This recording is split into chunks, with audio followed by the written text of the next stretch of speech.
Sa pag-iibon kasi mga idol, wala namang mali dyan. Lahat naman ng ginagawa sa pag-iibon ay tama. So dalawa lang naman yung kailangan sa pag-iibon mga idol. Unang-una syempre. So yun, magandang umaga mga kalapatids. At yun nga ay abangan na naman ng mga ibon natin. So kahapon ay season Pangasinan sa boundary ng Rosario at season Pangasinan yung toss natin. At kanina namang madaling araw mga idol ay nagpasabay tayo kay Sir Rainier. Yung toss natin ngayon mga idol ay nasa 82 kilometers Ordaneta to La Union, yung liliparin ng mga ibon natin. So may lumilipad dito na mga idol. Hindi naman to falcon pero klase siya ng eagle. Yan, so hindi naman kumukuha ng kalapati yan mga idol. So yung falcon ang kalaban natin sa pag-iibon. Meron din dito niyan na falcon minsan pero wala pa namang nahuhuli na ibon natin. Yan, so malapit kasi tayo sa mga bundok mga idol. So yun, habang naghihintay tayo mga idol ay naka-video yung isang camera natin dun habang nag-aabang tayo ng ibon. So release nga pala ng mga ibon natin mga idol ay 6:40 ng umaga. So oras natin ay 8:04 na mga idol. So nasa isang oras na mahigit yung lipad ng mga ibon natin. So siguro mga 10 to 15 minutes ay nandito na sila kung maganda yung lipad nila. Maganda naman yung panahon ngayon mga idol. So kagabi lang malakas yung ulan. At buti ngayon ay maganda yung sikat ng araw. So habang naghihintay tayo mga idol ay papakita ko muna sa inyo itong gamit ko na electrolytes. Yan. So madaming klase ng electrolytes mga idol. Yung Bitmin Pro na powder ay electrolytes din yun mga idol. Meron din ganon. Yung ating Tri-M na fast charger yan mga idol. Ano rin yun, electrolytes. Pero yung gamit natin mga idol nung dalawang nakaraan na karera natin sa SF tas dun sa Panrace mga idol ay itong Protolite. Ito yung gamit natin ngayon. Yan, so nakapokus na. Yan, so Protolite Solutions. So itong 250 ml na to mga idol ay ang bili ko ay 150. Pero sa Shopee to mga idol ang alam ko mas mura. Yan, so nasa 110 lang ata to sa Shopee o 120 kung hindi ako nagkakamali. Pero pwede na yon sa 150 na bibili sa mga poultry supply mga idol. So ito yung gamit kong Protolite o electrolytes dito sa mga ibon ko ngayon mga idol. Yan, tapos pagka dumadating sila mga idol, nasa 60 kilometers, 50 kilometers yung nililipad nila ay tubig lang. Yun yung binibigay ko mga idol sa litan. Tapos syempre nagbibigay din ako nito mga idol. Weekly siguro mga 2 beses. Yan. Pero pagka ganitong arrival nila, wari, nag-training kayo mga idol o ako, nag-training ako, loading ng Sabado tapos datingan nila umaga ng Linggo, ay ganito yung binibigay ko. So yung binibigay ko mga idol, yung natimpla na ay ganito. Yan, so nakabote.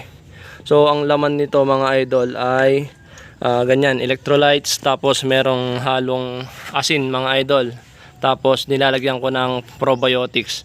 Yan, so yung gamit kong probiotics mga idol ay yung gawa ko lang na Boyong's Probiotics. Yan, so sa mga nag-order dyan sa TikTok, maraming salamat sa inyo.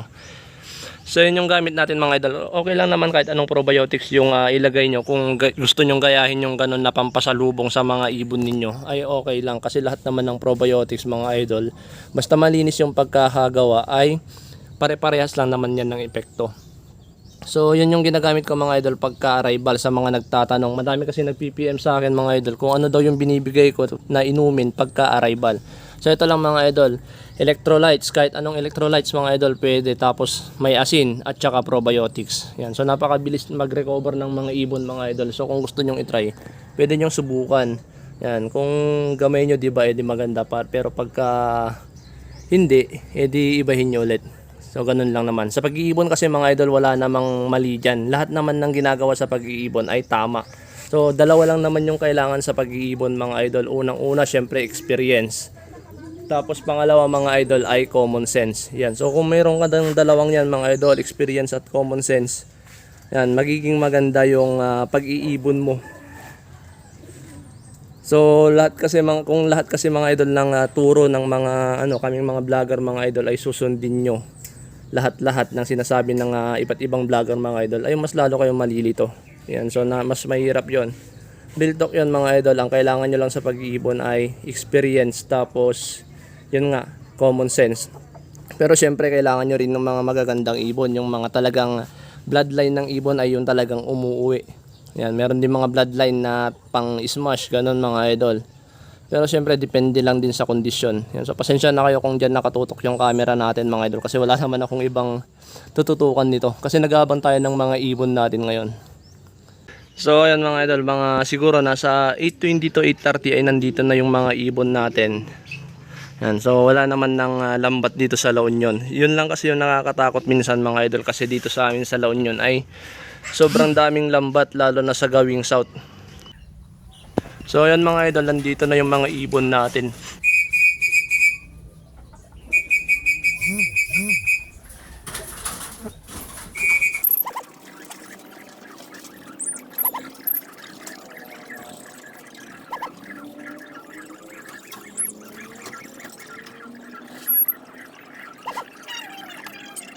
So ayan nga mga idol, nandito na yung mga ibon natin.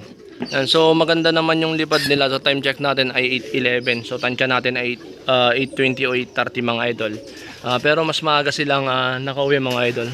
Pero hindi ko pa alam kung ilan sila. Yan, so tansya ko naman mga idol ay kompleto naman sila. Kasi yan, may isa pang nahuli pala. Yan, yung ating sigurong ano yan, si 840 yung number nun. Yan, so ito sila mga idol. Iniinom na nila yung ating nilagay na inumin nila. Yan, so tignan nyo yung itsura nila mga idol. Ay, hindi naman sila pagod. So yung Pakistani natin mga idol ay nandito na. Yung dalawang Pakistani natin. Yan, so Pakistani high flyer natin. Yung cross yan mga idol. Yung tinetesting natin. Yung sa dalawa sila mga idol. Nakapasa na naman sila sa 82 kilometers na lipad. Yan, so bibilangin ko muna sila mga idol. So yun mga idol, 14 out of 14 na tayo. So ayun, ganun lang tayo mag-toss ng mga ibon natin mga idol, ay mag-training ng mga ibon natin. So oras pa lang natin ay 8:13 ng umaga. So mamaya pa natin sila papakainin mga idol, mga alas 9. So yun yung sinasabi ko sa inyo mga idol, na ginagawa kong training sa kanila ay pumasok muna sila bago kumain. Tapos doon lang sila sa loob umiinom. So yan, pagkadating ng training mga idol, training pa lang ay pumapasok na kaagad sila. So yun, although medyo may kabagalan yung pagpasok nila kasi tumatambay pa sila dyan sa bubong ng mga 3 to 5 seconds, ay okay lang yun mga idol, kaysa naman yung matagal tumatambay. So dati kasi mga idol, yung mga ibon ko tumatambay pa sa mga kahoy. So yan, yun yung mga ibon natin mga idol. Yung base itsura nila ay pwede ulit natin silang i-load mamayang hapon sa Carmen. Yan, so napaka-fresh nila mga idol. Yan yung itsura nila na galing sa 80 kilometers na lipad.